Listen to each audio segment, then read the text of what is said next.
Your Excellency, your visit is very important for us. We feel highly honored and we are very grateful. Let me use the opportunity to thank you for the warm reception you gave to a delegation from this House during a visit to you at the Flagstaff House on February 7, exactly 9 months ago. During that visit, and on many other occasions, you acknowledged the important role of chiefs in the nation's development process and expressed your commitment to working with Nananum to bring development and happiness to the people. Development is necessary if poverty must not remain the lot of our people, and happiness is the essence and is important for unity, peace, stability, and for continuing development. Your Excellency, we agree with you that our nation is not poor, and so our people must not live in poverty, because we are endowed with a lot of natural resources, among them fertile lands, bauxite, diamonds, gold, iron ore, and oil and gas. And of course, very good people. Similarly, the youth of this country must not suffer unemployment because there is so much we have to do as a nation. The shortage of housing, we don't have enough school blocks, our gutters are choked, and our roads are not only bad, but are not sufficient. Road density in our country is very poor, and so is power consumption per capita. All this suggests a lot of work that we have to do, and that is why we agree with your agenda that aims at putting our people to work. On 7th February 2017, exactly after taking office as President of the Republic, the Standing Committee of this House, on behalf of the entire membership, paid a courtesy call on me at the presidency in Accra to congratulate me on the victory of my party and I in the 2016 elections. They indicated to me that the House was reassured by, quote, my pronouncements and actions, unquote, since my assumption of office. And as a result, assured me of your support in the discharge of my mandate as President. This was a welcome pronouncement, one for which I am again grateful, as I am also for the visit several of you have paid to me at the presidency. Giving our country good governance has meant the government has begun to fulfill the pledges we made to the Ghanaian people. We have proven that they were not mere rhetoric or campaign talk. Neither were they meant to deceive the people of Ghana into voting for us, nor to score cheap political points. We made these pledges because we believe they represent effective vehicles for the rapid development of our country. By all accounts, the fulfillment of these pledges is being felt in all parts of our country and in your respective jurisdictions. We've been working to grow our economy and open up opportunities for all our citizens. We began to act on the fundamentals of our economy, resulting in the growing stability of the macroeconomy and the CD. We have quickly moved to restore fiscal discipline by passing a budget, the Asempa budget, that will bring down the deficit by the end of the year to 6.3%, from 9.4% in 2016. The economy has responded positively to this. Interest rates on the money markets have declined. The exchange rate is more stable. Inflation, which stood at 15.4% in December 2016, is on the decline, and in September 2017 stood at 12.12%. And economic growth picked up in the first half of the year and is projected to end at 7.6%, up from the 3.6% we inherited, which was the lowest in 20 years.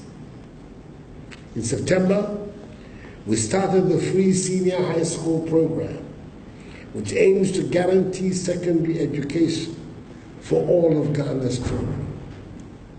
It is only a knowledgeable, educated population that can successfully compete in the 21st century.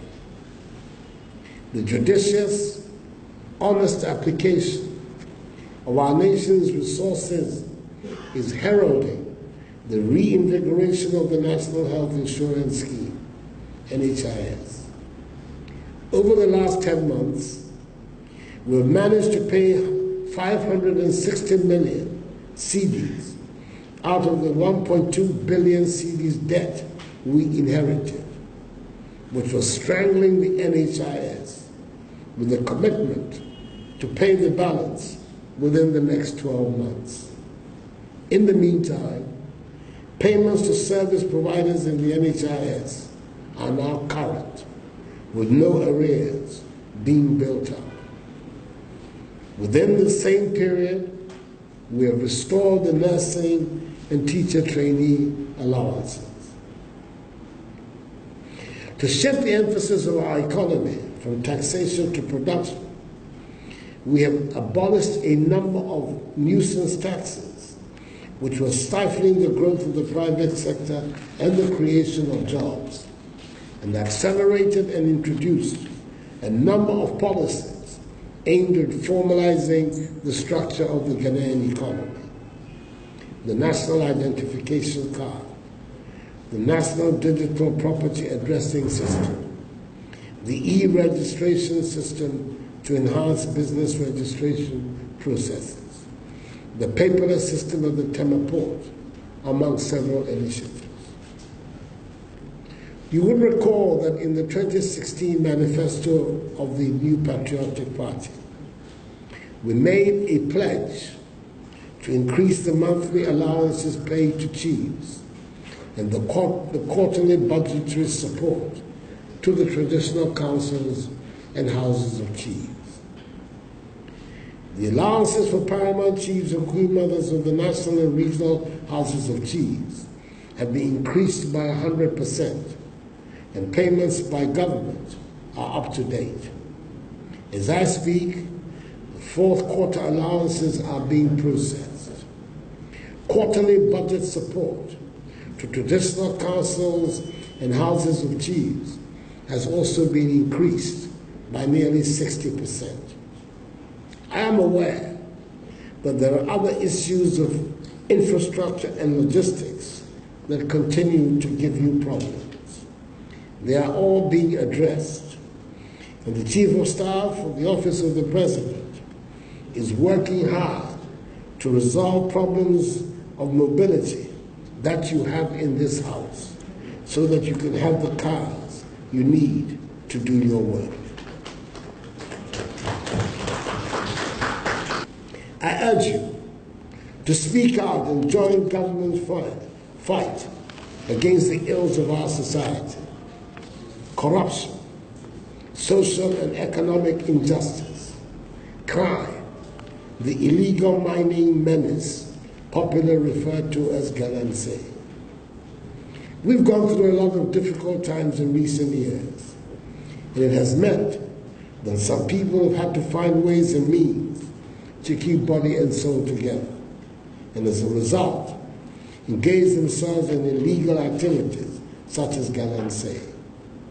As chiefs, you have a responsibility as was done in the days of our forefathers, to help preserve our lands, water bodies, and environment.